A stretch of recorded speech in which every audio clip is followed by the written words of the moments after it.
Hey everyone, are you looking for a way to take a photo in Once Human? If yes, then you are in the right place. Welcome back to Gaming for Beginners. Today we are gonna be learning how to take a photo inside Once Human game. First of all, launch open the Once Human game on your device and make sure you are fully loaded into the game world.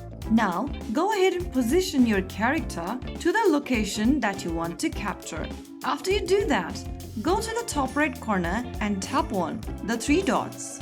From the menu that appears on the screen, click Camera. Now, you'll be able to see your character within the frame. Go to the bottom of the screen and drag the slider in order to zoom in and out in the frame. You can also change the angle of your camera by swiping along in the screen.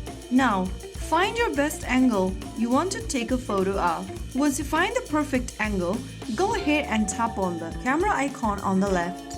And there you have taken a picture in Once Human. You can go ahead and choose to not show the watermark in your photo by tapping on the tick mark where it says watermark, and your watermark will be gone. You can also turn off the player info by tapping the tick right in front of player info, and you can now go ahead and save your photo to your album or download the image to your device's camera roll by tapping the download button. But if you want to save the picture with watermarks, then you can just tap on these two buttons on the left and then tap on either download or tap on save to album if you want to save the photo in your Once Human's album.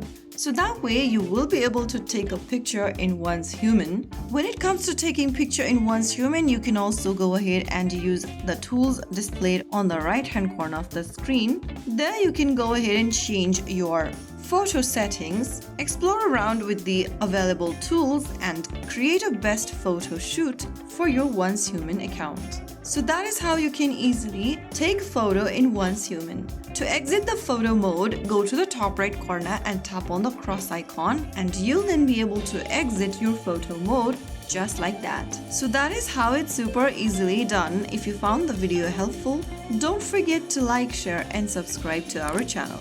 I will be back again in the next episode. Thank you for watching.